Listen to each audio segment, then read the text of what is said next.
Donc c'est-à-dire que demain, si je peux pas travailler, j'ai rien. Leurs vrais objectifs de vie, hein, pas juste de survie. Tu vas mettre 2 heures à faire un truc que tu aurais pu mettre en 10 minutes juste parce que t'as pas cette énergie à donner. Et après, si ton corps il dit j'ai besoin de dormir, dors. Je suis nulle, ça sert à rien, je suis pas faite pour ça, j'abandonne. C'est pas un sprint, c'est un marathon. Et justement, son problème, c'était Comment s'épanouir et créer une vie pleine de sens sans se cramer physiquement ou mentalement? Comment réussir sans s'oublier nous-mêmes ou ceux qu'on aime? C'est pour nous aider à trouver cet équilibre qu'est né ce podcast. Je suis Christian S et je vous souhaite la bienvenue dans ce nouvel épisode.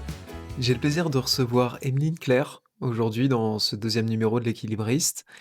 Emeline, est-ce que tu peux te présenter en une phrase? Salut Christian. Oula, en une phrase. Non, en vrai, il faut que je sois bonne, c'est l'exercice que je donne à mes clients. Alors, le challenge dès le début, tu vois. Alors, moi, en fait, aujourd'hui, j'ai 2 casquettes, mais un seul but commun, c'est qu'à terme, je voudrais faire supprimer les étiquettes de handicap et de valide pour qu'on soit toutes et tous des citoyens à part entière, égaux en droit. Ok. Des citoyens, dans quel sens tu l'entends? Bah, aujourd'hui, quand tu es en situation de handicap, techniquement, d'un point de vue, administratif, tu as les mêmes droits qu'absolument tout le monde. D'un point de vue pratique, c'est un peu plus compliqué. Par exemple, si tu veux, acheter, un appartement ou une maison, les banques vont avoir plus de difficultés à te prêter de l'argent. Tu vas être, dans la limite des 200 000 € parce que derrière, ils demandent un questionnaire de santé. Moi, là, par exemple, je suis à mon compte depuis 2023. J'ai toujours pas réussi à trouver une prévoyance qui accepte de me couvrir en cas d'arrêt maladie. Donc c'est-à-dire que demain, si je peux pas travailler, j'ai rien. Et en fait, c'est plein de petites choses comme ça qu'on met bout à bout et qu'on se rend compte que, aujourd'hui, quand tu es en situation de handicap, tu n'as pas accès aux mêmes droits que les autres citoyens. Et du coup, toi, justement, c'est un des combats que tu as envie de mener, Ouais, voilà, c'est ça. c'est Moi, j'ai d'aider à vraiment faire envie, en reconnaître fait, ça. qu'on arrête de parler d'accessibilité parce que demain, en fait, l'accessibilité, ce sera la normalité. Donc toi, justement, ton activité, c'est d'accompagner les personnes en situation de handicap qui ont envie d'entreprendre. Heu, Tu peux nous en parler un peu, justement, que comment on devient handipreneur, c'est ça? Ouais. Alors, le statut officiel, c'est travailleur indépendant handicapé. Alors moi, je préfère en situation de handicap, mais bon, là, il y a 2 équipes. Hem, il faut savoir que c'est un statut qui existe officiellement depuis 2011. Donc c'est en même temps récent et pas si récent que ça. En fait, je sais pas si tu sais, mais quand tu es un salarié en situation de handicap, tu as ce qu'on appelle la RQTH, la reconnaissance qualité travailleur handicapé. Ce qui fait que ton employeur peut demander des aides, que ça soit des aménagements temporaires ou matériels pour en gros compenser ton handicap et que tu puisses travailler comme tout à chacun dans l'entreprise.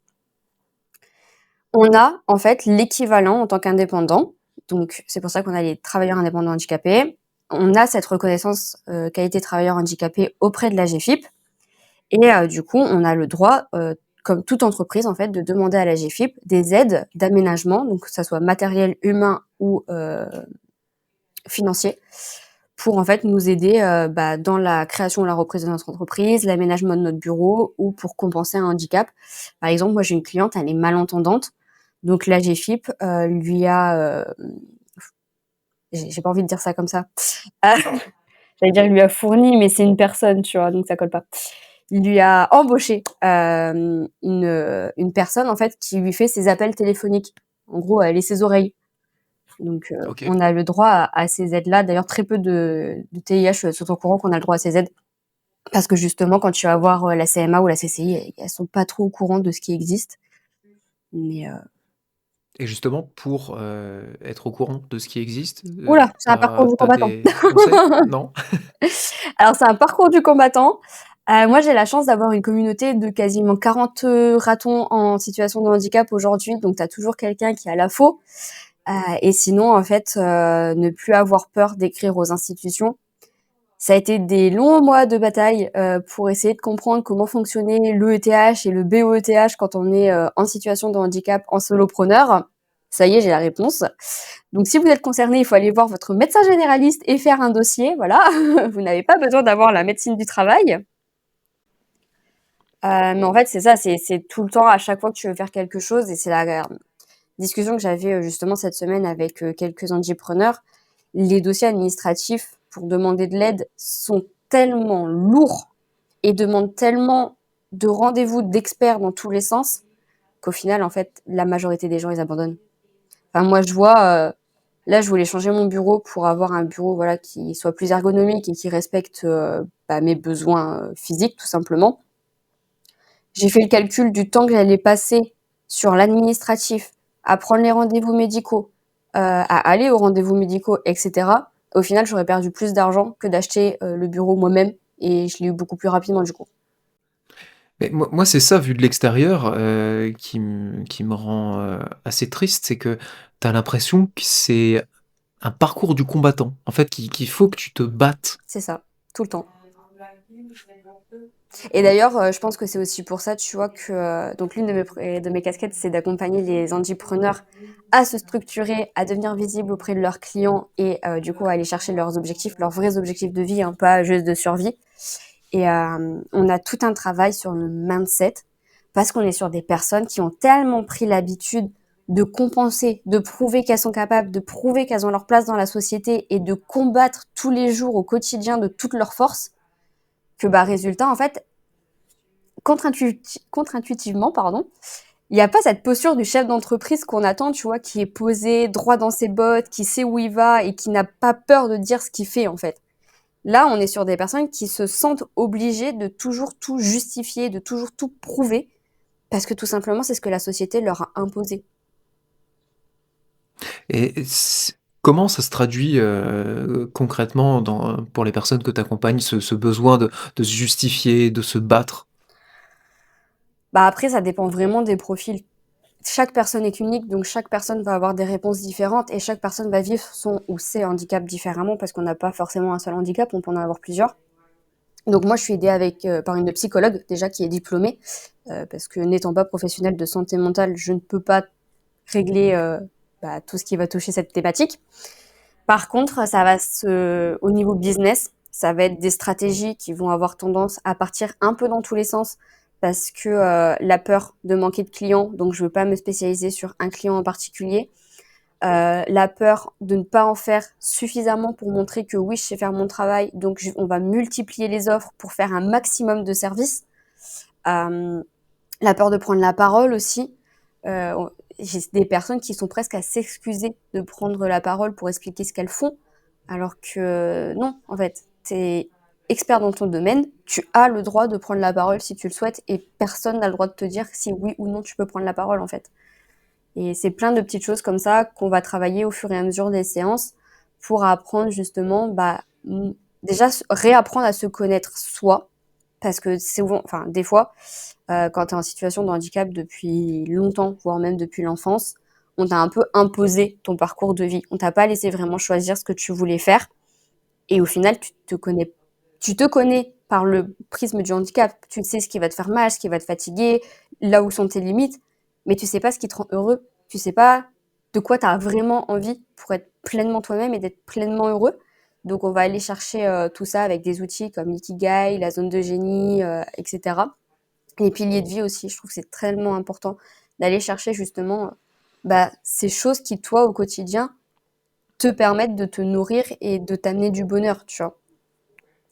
Et après, du coup, on va tout recentrer, on va essayer de trouver ta cible idéale si tu l'as pas encore trouvée. Et à partir de là, on va en découler du coup les offres qui vont t'amener, ce que j'aime bien dire, du kiff et du cash. Parce que le kiff, on peut pas vivre d'amour et du fraîche. Et que du cash, ça va pas marcher non plus parce qu'à un moment donné, tu vas te faire chier. Donc pour toi, en fait, quelque part, tu le sais, le thème de ce podcast, c'est l'équilibre. C'est ça.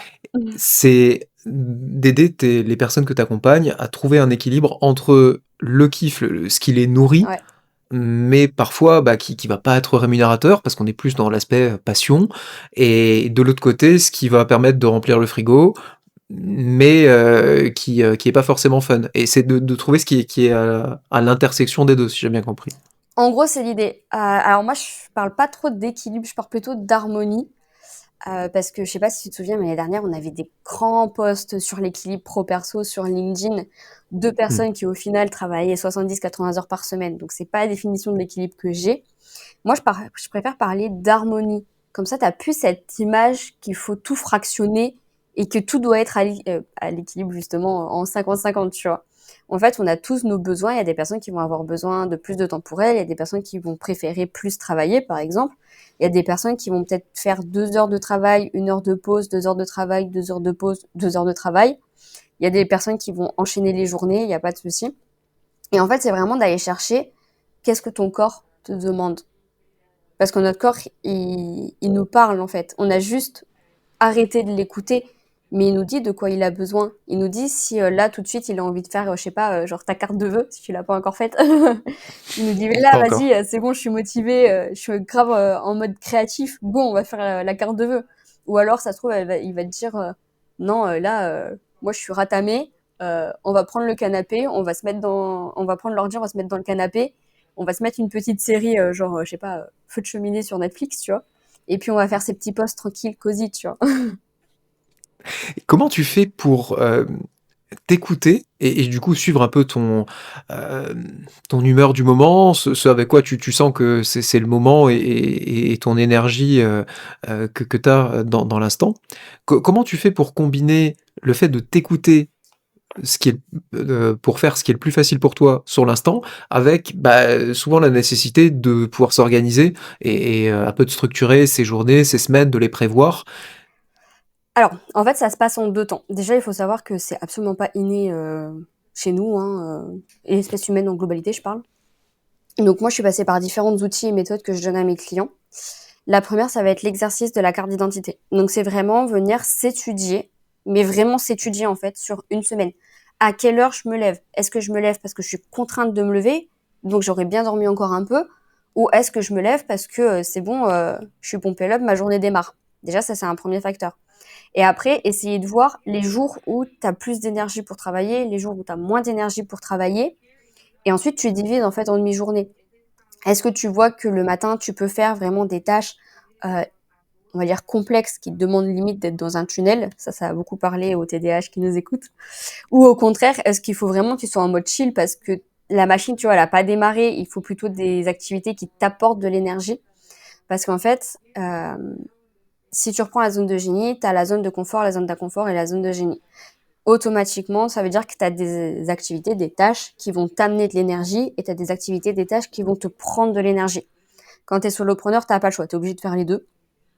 Donc l'idée, ça va être de savoir quand est-ce que tu as besoin d'activités qui te ramènent de l'énergie et quand est-ce que tu as des activités qui te prennent de l'énergie. Parce que si tu veux ramener de l'énergie alors que tu es déjà à bloc, bah forcément, c'est comme vouloir recharger une batterie pleine, ça rentrera pas, hein. Au contraire, il va falloir la décharger parce qu'en plus, une batterie pleine que tu continues de charger, c'est dangereux. Ça explose, hein. Donc ton corps, c'est pareil. Si tu continues de le charger alors que tu es déjà à bloc, il va pas aimer, ça va te fatiguer. Et à contrario, bah, si tu prends des tâches qui te prennent de l'énergie alors que tu as déjà la batterie à plat, bah forcément, ça va pas marcher non plus. Tu vas traîner, tu vas mettre 2 heures à faire un truc que tu aurais pu mettre en 10 minutes juste parce que tu n'as pas cette énergie à donner. Donc ça, c'est la première étape. La deuxième étape, en fait, ça va être tout simplement, moi, je fais un check-up tous les matins. Et des fois, j'en refais un à midi quand je vois, parce que tu vois, en ce moment, c'est l'hiver. Moi, je marche beaucoup avec le soleil. Donc souvent, le matin, il n'y a pas le soleil. Vers midi, il y a le soleil. Donc ça me permet de reprendre un peu d'énergie. Et là, je me dis, OK, concrètement, à combien j'évalue ma jauge d'énergie aujourd'hui? Et à partir de là, bon, moi, ça fait 3 ans maintenant, mais je sais les tâches qui me prennent plus ou moins d'énergie et les tâches qui m'apportent plus ou moins d'énergie. Donc, je vais calibrer ma journée sur ça. Mais ça, c'est possible une fois que tu sais tout ce que tu dois faire dans ton emploi de temps d'entrepreneur. Donc, bien évidemment, j'accompagne aussi mes clients à lister toutes les choses qu'ils vont devoir à faire.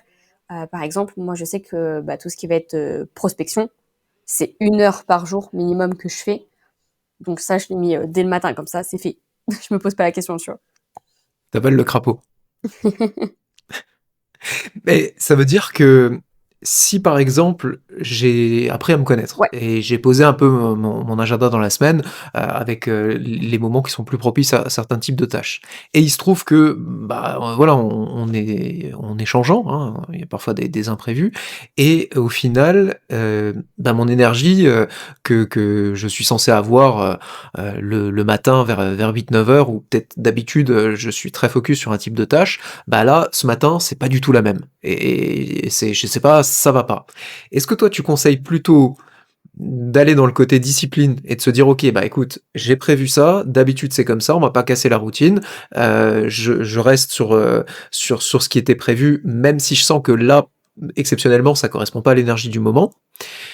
Ou alors, est-ce que tu vas dire: «Bah non, une routine, c'est bien pour cadrer de manière générale, mais on s'adapte. Si là, tu sens que c'est pas l'énergie, et ben, on remodifie et puis on bouleverse le cours de la journée». Bah, en fait, ça va dépendre du type de fatigue. Je sais pas si tu as déjà été dans une fatigue extrême, mais du coup, tu sens cette bascule où ton corps vraiment il te dit: «Non, là je peux pas, en fait».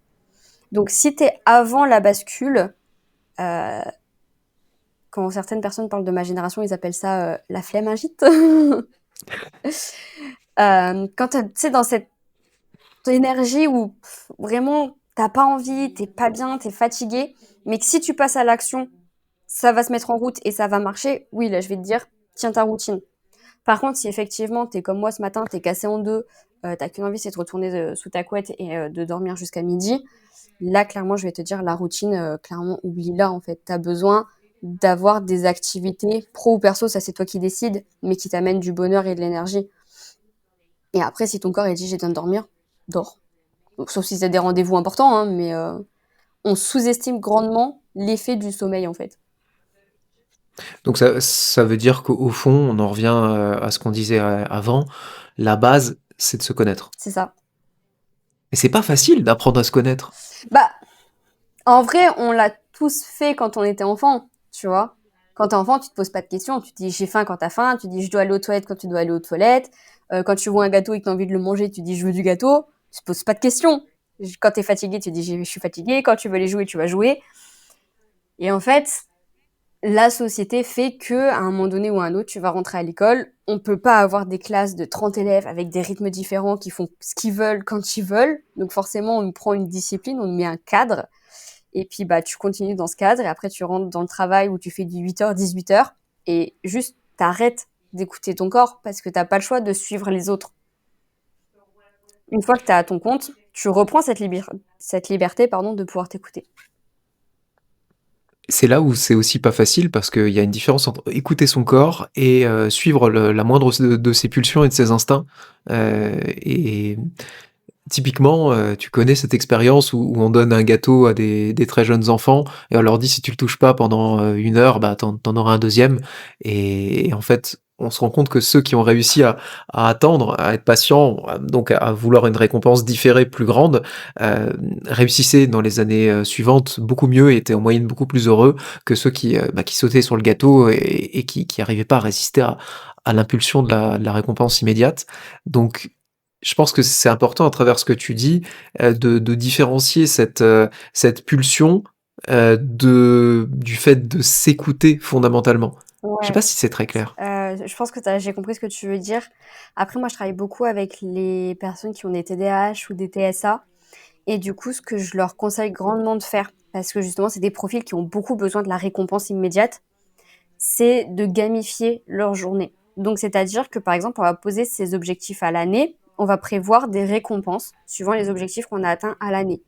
Ensuite, on va revenir au trimestre, on va prévoir d'autres récompenses. Au mois, on va prévoir d'autres récompenses. À la semaine, on va prévoir d'autres récompenses. Et on va le faire aussi à la journée. Donc, comme ça, tu sais que, par exemple, je sais pas moi, si aujourd'hui, ton objectif du jour, c'était d'aller prospecter 10 personnes, bon, bah, tu as prospecté tes 10 personnes, tu as gagné ta part de gâteau, tu vois?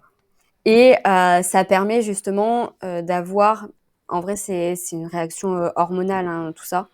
Mais du coup, ça permet d'avoir cet effet de récompense immédiate par rapport à une action et du coup, de répondre à la fameuse pulsion que tu parles, tout en même temps, en ayant une stratégie qui va durer dans le temps. Ah, c'est super intéressant ça, le fait de gamifier, de s'offrir des petites récompenses immédiates que tu as contrôlées pour justement, ne pas dévier de tes objectifs profonds, en allant chercher d'autres récompenses, tout de suite, mais qui auraient été, contre-productives en fait pour tes vrais objectifs, de fond. Ouais. Après, enfin, à la base, je l'avais pas mis en place, dans cet objectif-là, mais parce que j'ai beaucoup trop d'entrepreneurs qui ne valident pas tous les petits pas. En fait, moi, j'aime bien faire un parallèle entre l'entrepreneuriat et la randonnée.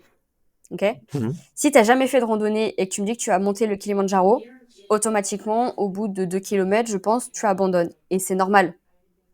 Et en fait, le problème, c'est que les gens, ils vont dire, ouais, j'ai fait que 2 kilomètres, je suis nulle, ça sert à rien, je suis pas faite pour ça, j'abandonne. Oui, mais en fait, t'as déjà fait 2 kilomètres, alors que tu n'en avais jamais fait. Donc, célèbre ces 2 premiers kilomètres, repose-toi et repars. Dans l'entrepreneuriat, c'est la même chose. Les gens, ils me disent, oui, mais j'ai signé qu'un client. Ok, mais t'en avais signé combien avant? Bah, 0. Bah, célèbre déjà ce premier client, et après, va chercher le deuxième. Si tu forces ton corps à toujours vouloir des objectifs de plus en plus grands, mais que quand tu y arrives, bah, tu le félicites pas, automatiquement, t'as plus le levier derrière pour y arriver, tu vois. Genre, il va dire, ouais, de toute façon, à un moment donné, je vais être en haut du Kilimanjaro, il me dira encore que c'est pas assez, ça sert à quoi que je me force à monter? C'est super pertinent ce parallèle, je trouve, avec la randonnée. Si on va un petit peu plus dans les conseils concrets, de ce que je retiens pour le moment, on est vraiment sur, le fait de se connaître, sur le fait d'apprendre à repérer, bah, ces moments où on a plus d'énergie, et moins d'énergie, des moments où on est plus sur tel type de tâche ou tel autre, et puis du coup de faire son agenda en fonction. De l'autre côté, c'est aussi de célébrer les petites victoires et les petites avancées, et pas se concentrer sur le sommet de la montagne, mais déjà sur toutes les étapes intermédiaires. OK, ça fait déjà 2 trucs, très intéressants. Heu, Si maintenant on bascule un petit peu de l'autre côté du kiff et du cash pour générer du cash et du coup pour vivre de son activité, est-ce que tu as aussi, peut-être un conseil à partager? Bah, tout va dépendre en fait de la stratégie. En fait, encore une fois, tu vois, ça ressemble à la randonnée. Tu as plusieurs chemins qui t'amènent à ton point d'arrivée. Donc tout va dépendre si tu veux prendre par exemple la randonnée douce où tu vas prendre plus de temps mais tu vas entre guillemets faire moins d'efforts si on reste dans la marche. Hein, pour faire du business, Mmh. ça pour le coup. Ou est-ce que tu veux le chemin le plus rapide avec une énorme pente et tu vas devoir y aller avec tes crampons parce que sinon tu peux pas monter, tu vois. En gros, le business, c'est à peu près la même chose. Et moi, du coup, ce que je conseille, c'est qu'une fois que tu as fait ton ikigai et ta zone de génie, tu as appris à te connaître. Par de ça, Attends, 2 secondes. Est-ce que tu peux définir l'ikigai et la zone de génie ouais. pour que tout le monde soit raccord? En gros, l'ikigai, c'est un outil japonais qui te permet de trouver, on va dire, ta raison de vie, si on doit traduire mot à mot en français. Donc, ça va s'appuyer sur plusieurs piliers. Donc, ce que tu sais faire, ce que tu veux faire, ce dont le monde a besoin selon toi. Et j'ai oublié le dernier. Ce que tu sais faire, ce que tu veux faire. Ah, et ce pourquoi tu veux te payer. Et la zone de génie, donc là, ça va être de faire la liste de tous les savoir-faire et les savoir-être que tu vas mettre dans 3 colonnes. Donc ta zone de confort, les tâches que tu sais faire, mais qui t'amènent des émotions positives. Les tâches que tu sais pas faire, donc la zone d'inconfort, pardon, je recommence. La zone de confort, les tâches que tu sais faire et qui t'amènent des émotions positives. La zone d'inconfort, les tâches que tu sais faire mais qui t'amènent des émotions négatives. Donc, par exemple, pour la majorité des Français, la gestion de l'administratif qui stresse absolument tout le monde. Et ensuite, tu as Je suis pas différent. et ensuite, tu la zone de génie où là, tu es dans des tâches et des savoir-faire qui dépassent les émotions positives. En fait, limite, tu es en transe, tu vois plus le temps passer. Genre, tu sais que à ce moment-là, tu es à ta place. Tu vois ce que je veux dire? Totalement. Et donc du coup, une fois que tu as travaillé sur cet ikigai et sur, ta zone de génie, tu en étais là. Ouais. Donc une fois que tu as travaillé ton ikigai et ta zone de génie, déjà tu te connais vachement mieux accessoirement, mais en plus de ça, tu vas pouvoir récupérer les données pour te dire OK, bah quel type de client va me correspondre. Parce que pareil, si tu travailles avec des clients qui te prennent de l'énergie, ça va juste t'assommer. Donc il faut que tu ailles chercher des clients qui t'apportent de l'énergie et des émotions positives. Une fois que tu as trouvé du coup ton client idéal, l'idée ça va être d'aller chercher tous les problèmes que lui il peut rencontrer, mais des problèmes qui pèsent sur lui. OK? Et à partir de là, bah, encore une fois, tu reprends ton analyse et tu fais OK, moi, à quel problème concrètement je peux résoudre qui va m'apporter du kiff. Parce qu'à partir du moment où ton client, tu l'as défini, que tu as défini un problème qu'on appelle dur, difficile, urgent et reconnu, auquel tu sais répondre, et que ce problème-là, enfin, la réponse à ce problème-là t'amène du kiff, bah, t'as la formule du kiff et du cash. Mais du coup, ça paraît très simple comme ça. On se dit, bah, il suffit que tu trouves, tu apprennes à te connaître, tu fais ton ikigai, ta zone de génie, tu trouves un client cible avec un problème dur, une offre intéressante à lui adresser et puis, feu. Mais ça paraît super simple sur le papier. En vrai, bon, ça demande quand même un petit peu de temps, j'imagine. Heu, Combien en moyenne? Là, franchement, ça dépend vraiment des profils. J'ai des profils qui vont super vite et qui, dès, le 2e mois, d'accompagnement, ça y est, ils signent leurs clients et ils commencent à lancer la machine. J'en ai d'autres, ils font les 3 mois d'accompagnement pour déjà trouver, en fait, le marché sur lequel ils veulent aller, commencer à tester des offres, se rendre compte qu'en fait ça va pas, réétudier, rééquilibrer et qu'ils vont commencer à avoir des résultats au bout de 6 mois. En fait, il faut comprendre que l'entrepreneuriat, qu'on soit entrepreneur ou pas d'ailleurs, hein, c'est pas un sprint, c'est un marathon. Ton Ouais, objectif, c'est de durer le plus longtemps possible. Donc moi, je préfère, tu vois, que tu trouves pas tout de suite et que je te doive te suivre un petit peu plus longtemps, mais par contre derrière ça roule et ça roule pour des années, plutôt que tu partes tête baissée, à foncer. Ça marche, pendant, 3 mois, super bien, genre je sais pas, tu fais, 10 000 €, mais par contre derrière il y a plus rien qui fonctionne pendant 3 ans. Là, ça craint. Et c'est l'une des erreurs d'ailleurs fondamentales, des entrepreneurs sur LinkedIn, pour ces personnes qui nous écoutent et qui vont souvent sur LinkedIn. En vrai, penser que faire 10 000 €, c'est compliqué, c'est faux. Faire 10 000 €, c'est assez facile. C'est les tenir dans le temps qui est beaucoup plus difficile et c'est pour ça que, moi personnellement, mes clients, je leur dis: «Par contre, tu vas pas faire 10 000 € par mois, là, demain. Tu vas commencer comme tout le monde, tu vas commencer par, la première barre qui est la barre des 2 000 € par mois et c'est déjà très bien et petit à petit, tu vas trouver ce que tu peux ajouter, ce que tu peux affiner, ce que tu peux remodifier et cetera pour petit à petit, bah, monter, et aller chercher ton objectif parce que d'abord, tout le monde n'a pas un objectif de 10 000 € par mois et ça, il faut arrêter avec. c'est vrai et en plus on parle de quoi? 10 000 € de CA, 10 000 € de Oui, en bénéf plus, net, ça veut rien dire. selon ce que tu fais, bien sûr, selon les frais que tu as, ça veut pas dire grand-chose. Mais c'est intéressant cette erreur-là, ça veut dire que une des plus communes, c'est de vouloir trop se presser, aller trop vite, avoir une idée et se dire: «OK, c'est bon, c'est celle-là» et de foncer dedans, mais sans vraiment avoir, construit des fondations solides et vérifier que ça te correspondait réellement, Ouais. ou alors que c'était tenable dans le temps. Bah, là, les 3 clients que j'accompagne en ce moment, c'était exactement ça leur problème. Ils ont monté leur business, mais ils ont pas validé les bases. Moi, dans ma méthode, donc ma méthode, elle s'appelle Raton Révélation. On n'en passe pas à l'étape suivante tant qu'on n'a pas validé, en fait, que ça soit ton persona, ton branding, tes valeurs, ton message. On valide tout à chaque étape, en fait. Et à chaque fois, tu as des outils qui sont spécifiques, en plus, pour venir valider, bah, ce que tu as analysé, ce que tu as recherché, ce que tu as pensé et cetera. Et là, justement, donc cette semaine, j'avais, une visio avec l'une de mes clientes qui avait lancé son entreprise sans avoir posé les bases et justement, son problème, c'était: «J'arrête pas de faire des allers-retours, je fais quelque chose, je vois que ça marche pas, du coup, je reviens sur mon persona, je remodifie mon persona, du coup, je remodifie mes offres, du coup, je retourne faire une analyse de marché. J'ai de nouveau un client, je me rends compte que ça marche pas, je retourne au persona» et cetera. Elle était épuisée. Ah ouais, ça a l'air épuisant. Rien qu'à le dire, j'ai waouh, j'en suis fatigué pour Ouais, elle. ouais, elle était épuisée, elle savait pas dans quelle direction elle partait, donc automatiquement, si tu sais pas dans quelle direction tu pars et qu'en plus de ça, tu arrêtes pas de faire des allers-retours sur tes 500 premiers mètres, la rando de 2 kilomètres, elle te paraît interminable, en fait. Et là, ça y est, elle commence à être bien avancée dans le programme, donc on a validé le persona, on a commencé à poser ses offres, donc elle est en train de vérifier avec ses interviews persona.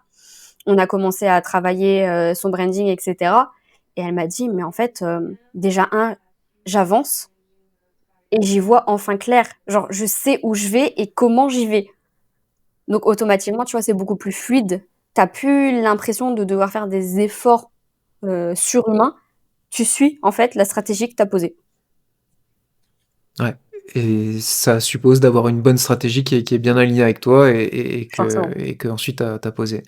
Ouais. Bah, tu vois, pour te partager un petit truc plus personnel par rapport à notre discussion, avant de me lancer dans cette aventure dans laquelle je suis actuellement, donc avec la création de mon alternative au café, j'étais agent immobilier. Je m'en Et souviens. c'est c'est une activité qui a plutôt bien fonctionné. Donc en termes financiers, c'était OK. Pas de quoi m'acheter un yacht encore, mais de quoi remplir le frigo, sans trop regarder les prix. Mais pourtant j'avais oublié un truc, fondamental à la base, c'est est-ce que j'étais aligné avec les moyens qui allaient me permettre de faire durer cette activité dans le temps? Et en fait, la réponse était non. Donc j'étais pas totalement désaligné avec l'activité et il y avait une partie de ce que je faisais au quotidien que j'appréciais beaucoup. Par contre, tout l'aspect prospection et un petit peu, chasse dans une mare aux requins, tu vois? Pour essayer de trouver la bonne affaire, le bon truc, bah, en fait, ça me convenait pas et je me suis rendu compte que j'étais dans une activité, heu, qui pouvait me faire vivre, qui me déplairait pas, mais c'est là où je me suis dit: «Mais attends, mais en fait, c'est vrai, tu es entrepreneur, qui t'oblige à faire ça?» Parce que OK, il y a pire, mais en fait, est-ce que tu as pas envie de construire autre chose? Et pourquoi est-ce que tu t'autorises pas à faire quelque chose avec, lequel, tu sois OK à 100 et pas juste à 50? Ouais. Alors moi, j'ai retenu 2 choses dans ce que tu viens de dire. Le premier, c'est que tu parles de la prospection.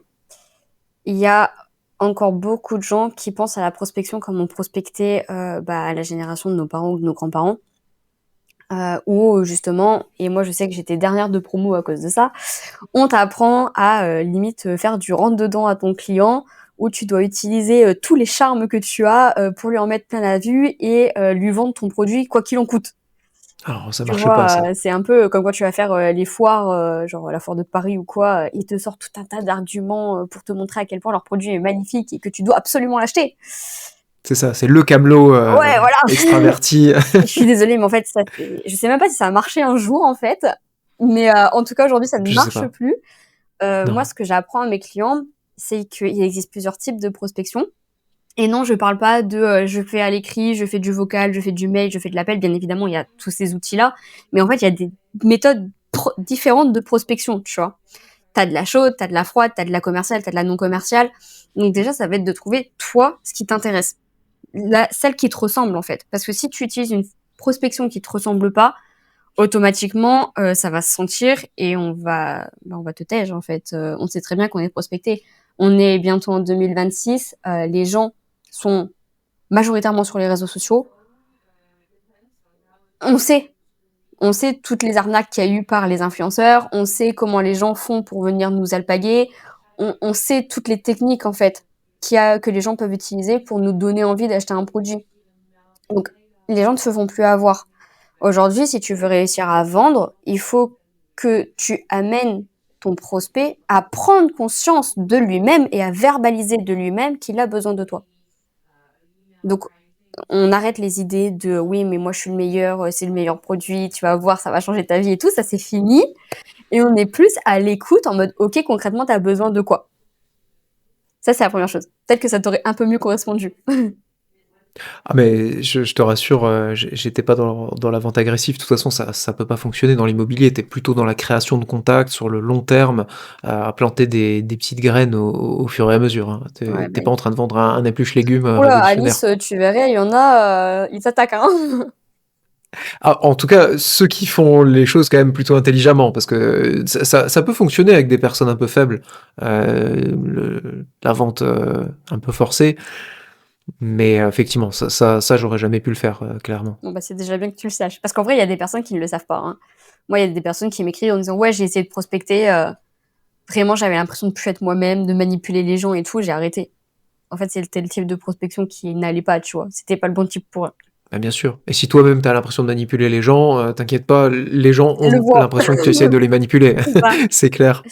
Donc ça, c'est la première chose. Le deuxième point que j'ai retenu, c'est que tu as dit j'avais l'impression d'être dans un océan de requins. Je sais pas si tu connais l'océan bleu et l'océan rouge en Bien business. sûr. Bah voilà. Bah en gros, c'est ça. Moi, ce que j'essaye de dire à mes clients, c'est que même si tu pars dans un domaine qui est très concurrencé, parce qu'en ce moment, j'ai beaucoup, par exemple, de copywriters. Donc techniquement, océan rouge, hein, pour ceux qui connaissent pas, océan bleu, ça veut dire que t'as pas beaucoup de concurrents, donc t'es plutôt avec des grosses baleines. Océan rouge, t'as beaucoup de concurrents, donc t'es plutôt avec des piranhas. Mmh. Et le truc, c'est qu'en fait, en allant chercher dans tes valeurs et dans ce que tu veux avoir comme impact sur le monde, tu vas pouvoir te différencier de ton marché et passer d'un océan rouge à un océan bleu juste parce que tu vas te dire non mais en fait moi je fais pas ça, je fais ça. Exemple, là il y a une cliente que j'accompagne, du coup copywriting, d'ailleurs il y en a deux. Copywriting, mon copywriting océan rouge, on est d'accord. 100%. Voilà. Surtout sur LinkedIn en ce moment, Alors les deux t'en as sont plein. plutôt sur du blog, mais enfin copywriter ça reste quand même un métier qui est très prisé. Non, je parle en tant que canal d'acquisition. Ah oui, oui pardon. Et du coup l'un est parti sur le copywriting, mais pour les handi-athlètes, donc tout ce qui va être Ok, parasport. Autant te dire que là ultra il n'y a plus spécifique. personne. Et la deuxième, elle est partie sur le copywriting spécialisé en accessibilité. Donc non seulement elle t'aide à améliorer ton SEO, mais elle t'aide aussi à améliorer tout ce qui va être RG2A au niveau de ton blog. Et tu vois comment ils sont passés d'un marché ultra concurrentiel à un marché où au final, il n'y a plus personne. Ah, c'est de trouver des petites poches d'océan bleu à l'intérieur d'un gros océan rouge ultra concurrentiel. C'est ça. Mais toujours en te basant sur toi, en fait. Eux, ce qui les anime, voilà, c'est l'un, le handisport, l'autre, tout ce qui va être mise en conformité d'accessibilité. Et du coup, ça correspond à leurs valeurs, ça leur ramène le kiff et ça leur ramène le cash. Et pour que ça corresponde à tes valeurs, il faut connaître tes valeurs. Et pour connaître tes valeurs, on en revient à... L'ikigai et Bah, la il faut boule te de génie. connaître. Exactement, la boucle est bouclée. Voilà. C'est pour ça qu'on les fait en premier. Bah oui, ça paraît effectivement assez logique.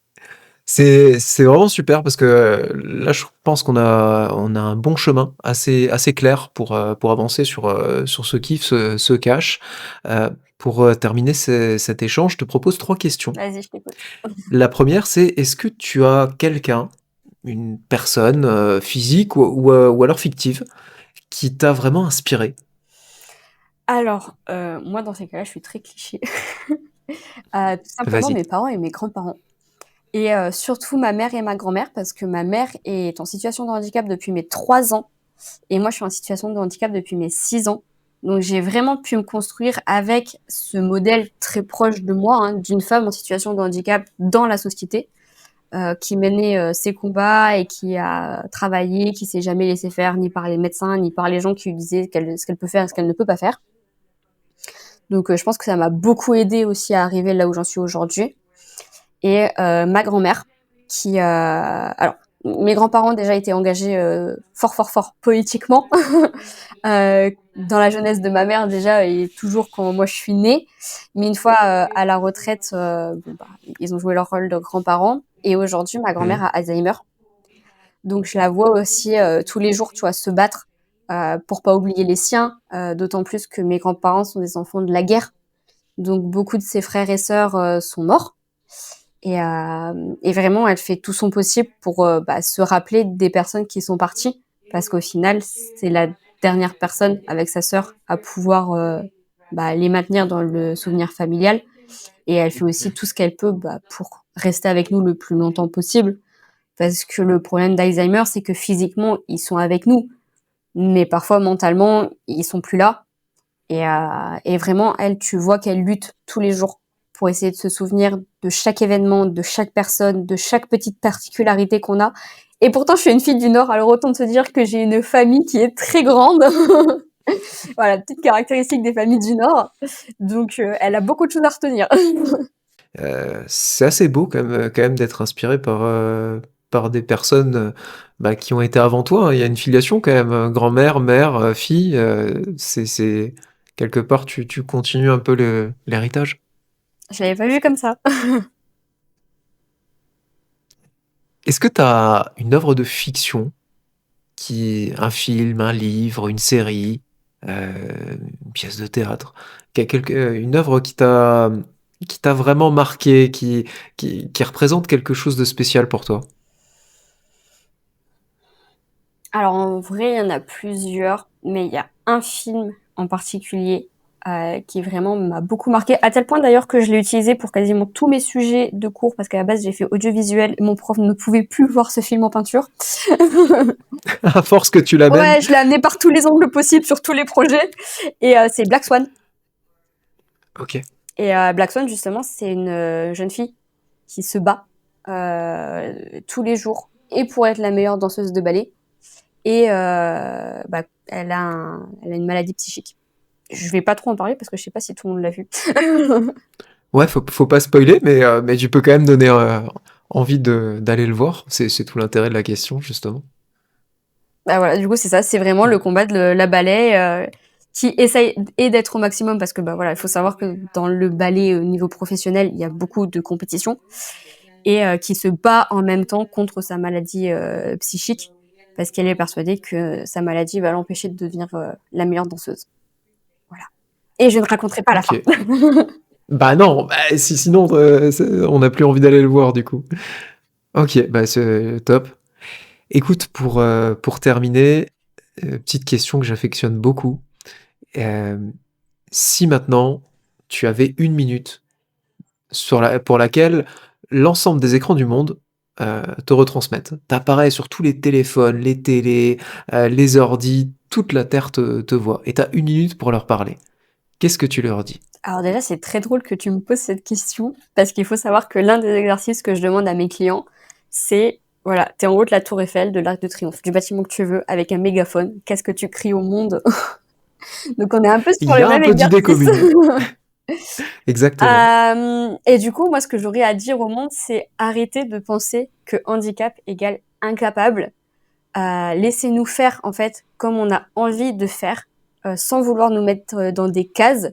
Et vous allez voir que, en fait, on va savoir de nous-mêmes comment adapter pour avoir des résultats qui sont très bons, voire parfois même meilleurs que ce que vous auriez pu attendre. Faire confiance. Ouais. En fait, nous laisser la liberté d'être nous-mêmes. Et tu trouves que c'est une liberté qui est pas assez donnée? Aujourd'hui, oui. Aujourd'hui, bien évidemment, je mets pas tout le monde dans le même panier. Mais quand tu regardes encore sur les réseaux sociaux, hier, je voyais une dame qui ne peut pas utiliser ses bras et qui montrait comment elle conduisait du coup sa voiture avec ses pieds. Voiture homologuée, elle a son permis de conduire. Donc en fait, personne ne devrait remettre en question sa capacité à conduire. Genre, l'entièreté des instances de notre pays lui a donné son accord.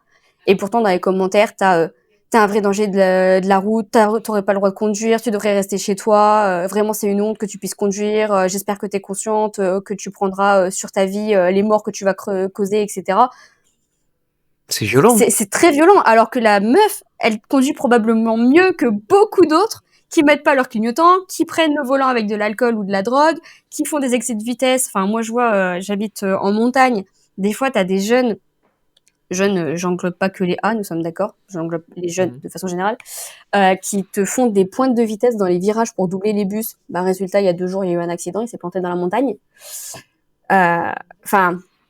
Et à chaque fois, c'est comme ça, en fait. On nous demande de prouver notre capacité à pouvoir travailler, de prouver que oui, en fait, on n'est pas que des boulets, on amène aussi quelque chose à la société. C'est-à-dire que si on nous foutait la paix, ils le verraient d'eux-mêmes, en fait, qu'on peut apporter beaucoup. C'est un super message, et j'espère qu'il résonnera fort. J'espère aussi. Surtout en ces temps compliqués. C'est vrai. Merci Emeline pour cet échange, c'était vraiment cool. À bientôt. À bientôt, ciao ciao.